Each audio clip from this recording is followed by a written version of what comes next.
Uruguay, casi toda Sudamérica está en este cuadrante. Yo no sé la sensación que el gráfico les produce, porque en realidad cuando uno mira un gráfico así, la primera sensación es que el mundo está al revés, ¿puede ser?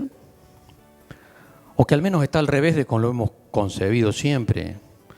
Porque en realidad la mayor parte de los países que están en el cuadrante rojo históricamente estuvieron en el azul, y la mayor parte de los países que estaban acá estuvieron en el cuadrante rojo. ¿Cuál es la razón que explica ese cambio?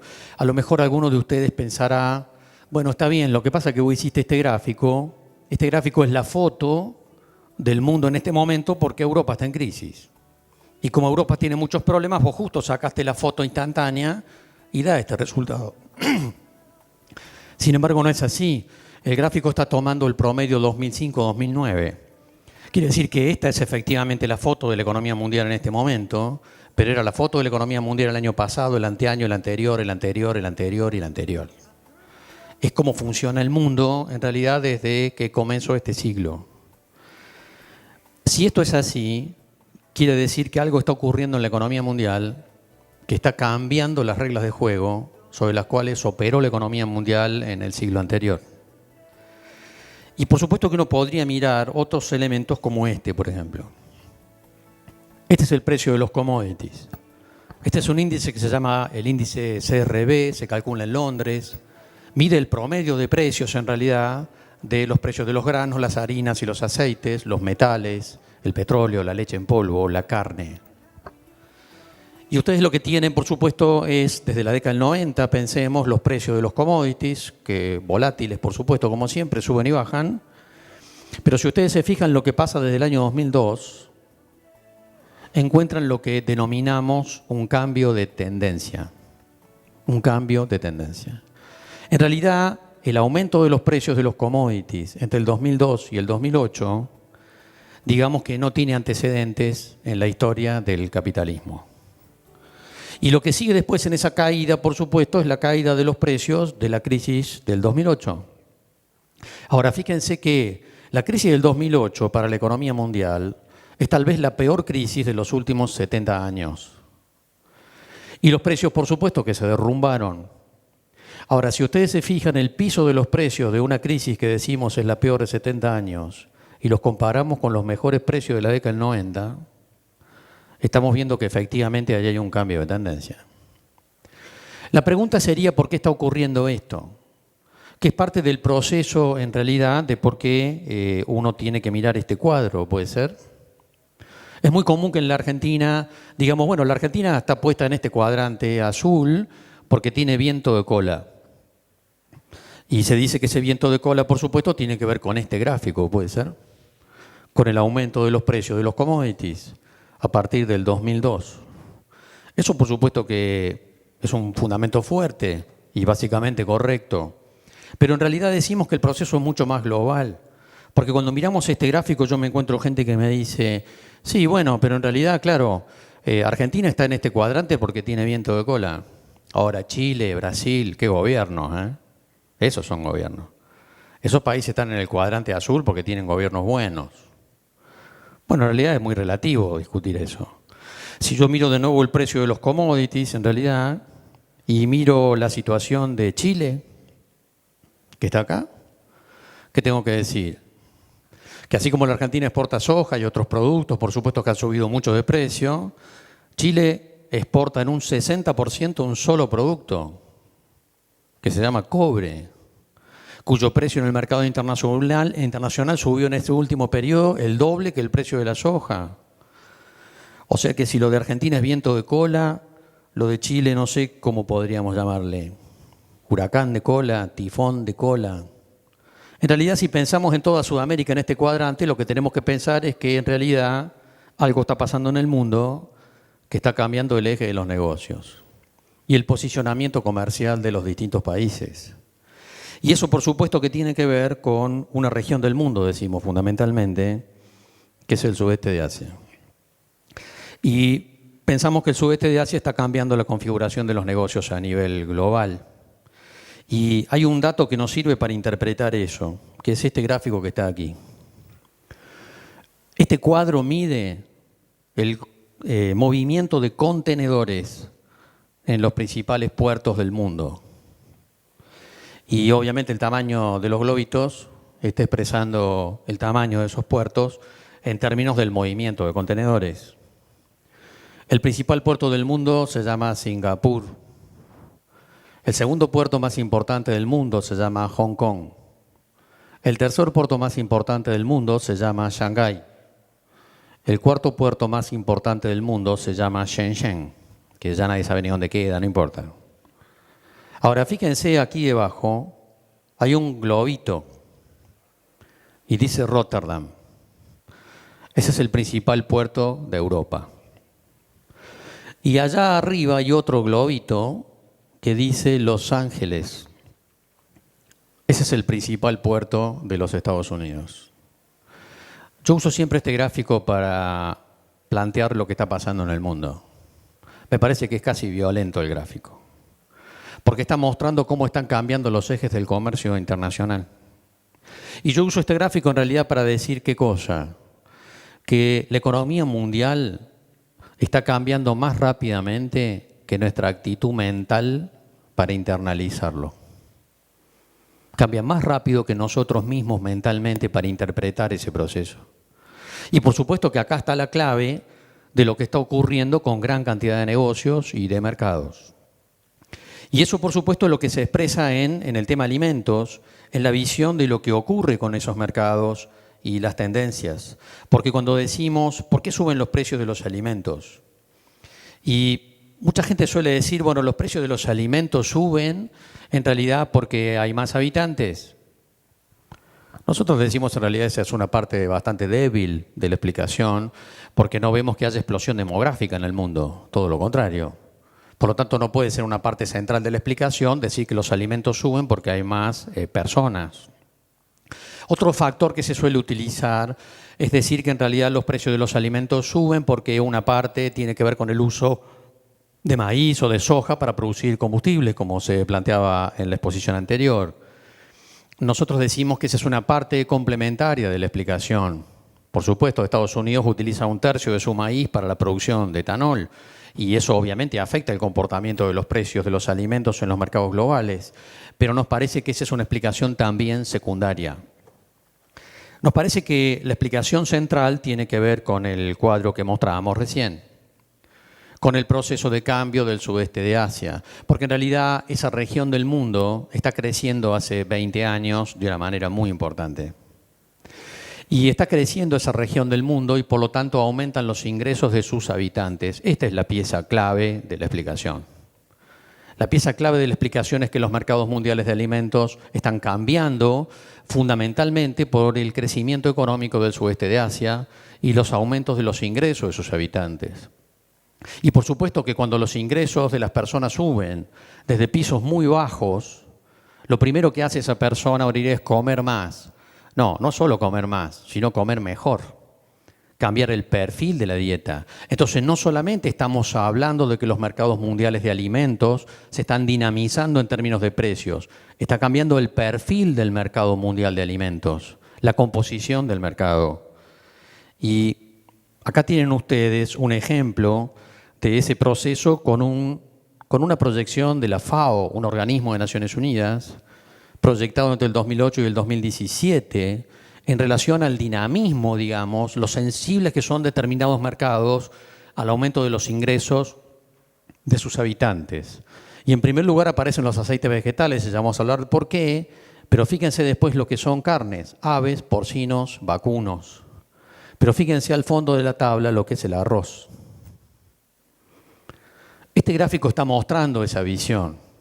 La visión del cambio de los mercados globales en relación a las oportunidades que nos presentan. Uno dirá, ¿qué está mostrando el gráfico en definitiva? Y el gráfico, para decirlo burdamente, me está diciendo que un habitante de China, que un habitante de Indonesia, que ganan un poco más de plata, quieren comer más carne y menos arroz.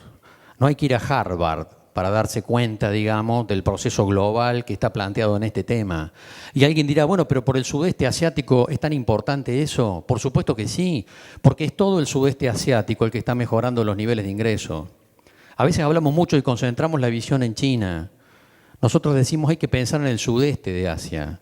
Y decimos que el sudeste de Asia es como un tren que tiene dos locomotoras. Una, por supuesto, es China y la otra es la India. Pero además, en ese tren hay un montón de vagones que traccionan fuertemente y que expresan fuertes demandas de alimentos y donde también se está produciendo un cambio muy importante en los niveles de ingresos poblacionales que se conjugan con esto.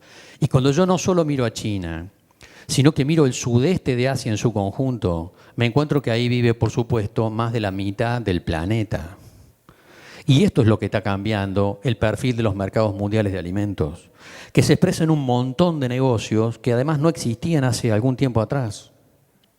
Por ejemplo, este es el mercado mundial de acuicultura, la producción mundial de peces, digamos feedlot de peces, peces en confinamiento para consumo humano.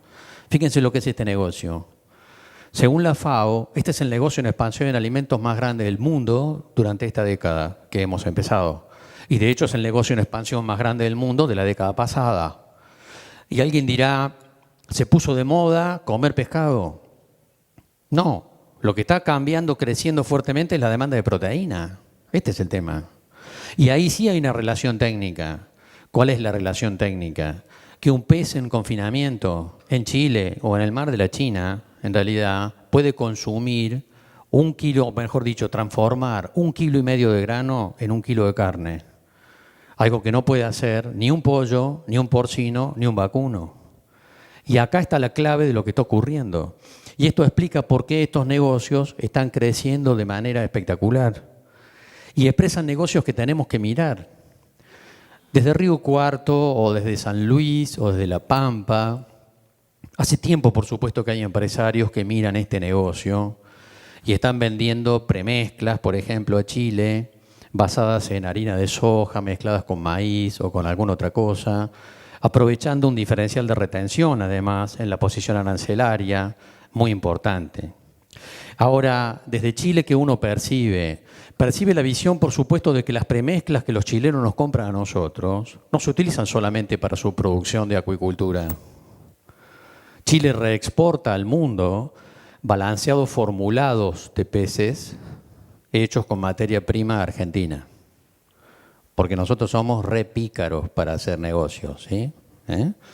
Ahora yo digo, esta parte del tema es tal vez la que tenemos que mirar, porque este es un ejemplo de negocios en expansión, que no es que se pusieron de moda este año o el año pasado o hace 5 años, sino que expresan una visión tendencial de hacia dónde van determinados negocios y hacia dónde nosotros suponemos que van a seguir yendo en los próximos años.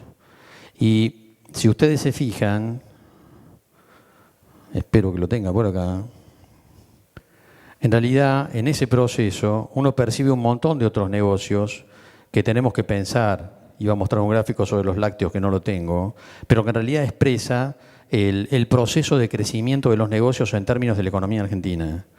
Y eso expresa también lo que nos está pasando y lo que probablemente nos va a ocurrir. Y digo sobre el tema de la previsibilidad. Este gráfico muestra el comercio exterior argentino.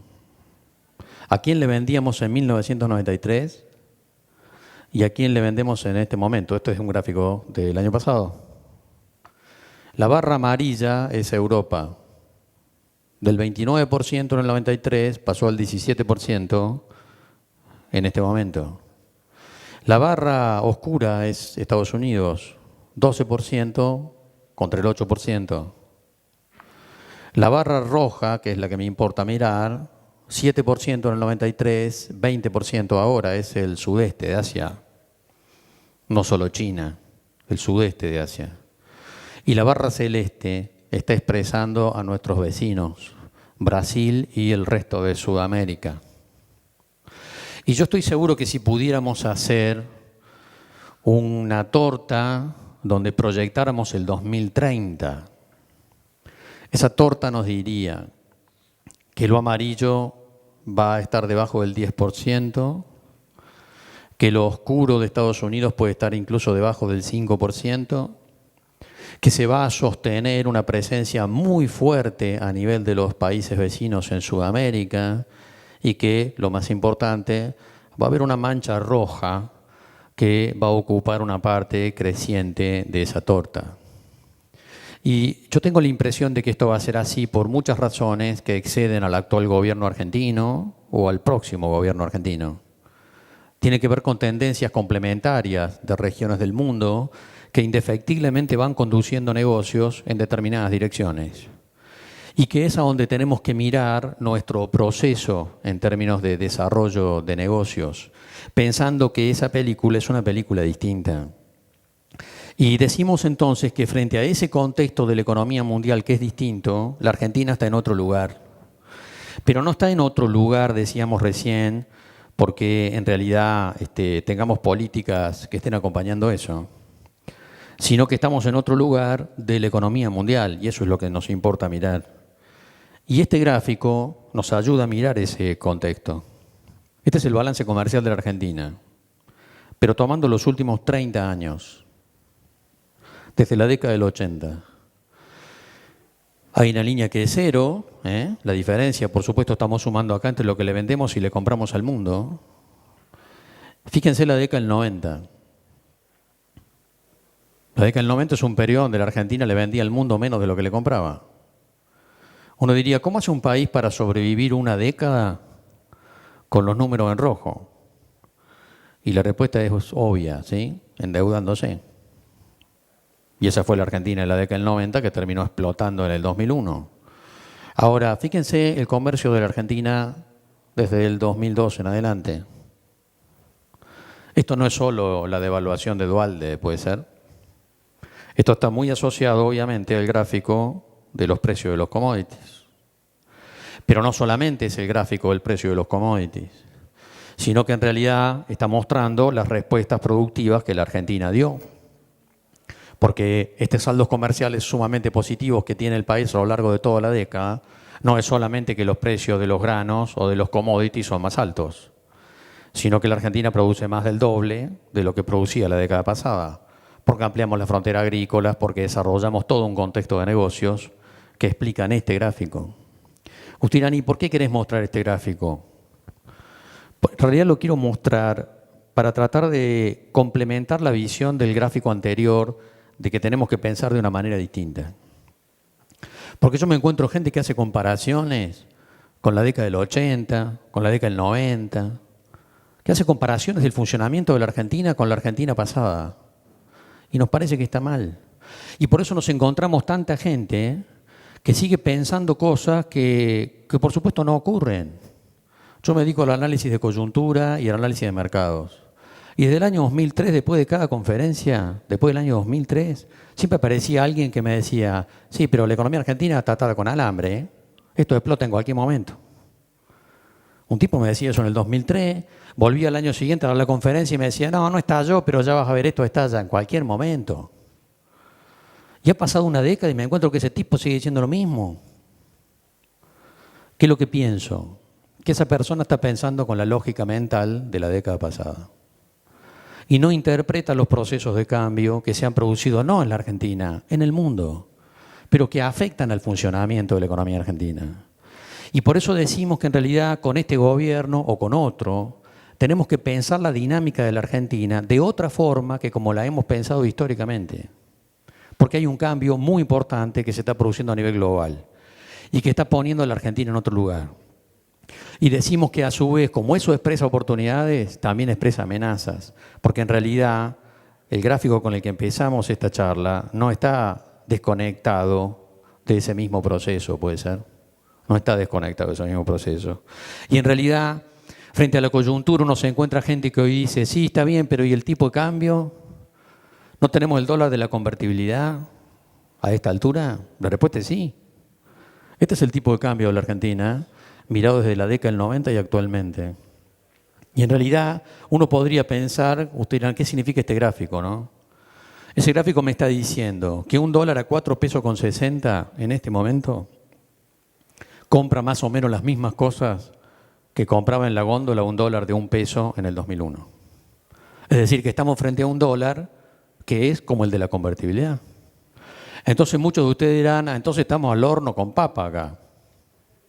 Lo que pasa es que el contexto es distinto. ¿Por qué? Porque si yo me voy a diciembre del 2001, La soja en Chicago valía $160, no 650, 160. No sé si les parece que la diferencia es sutil. En realidad eso es lo que está expresando que la Argentina no se está desbarrancando. No se está desbarrancando porque el contexto internacional es totalmente distinto que el que prevalecía en la década pasada. Y esa es la película que tenemos que mirar. Que tenemos que mirar cuando pensamos en negocios, mirando oportunidades y mirando amenazas. No sé qué pasa con el micrófono. Estamos con un problemita. Ahora, quiero comentarles lo que discutimos en grupos de productores frente al contexto. Si tenés un micrófono, abuso de esto. Hola. Acá tenés otro.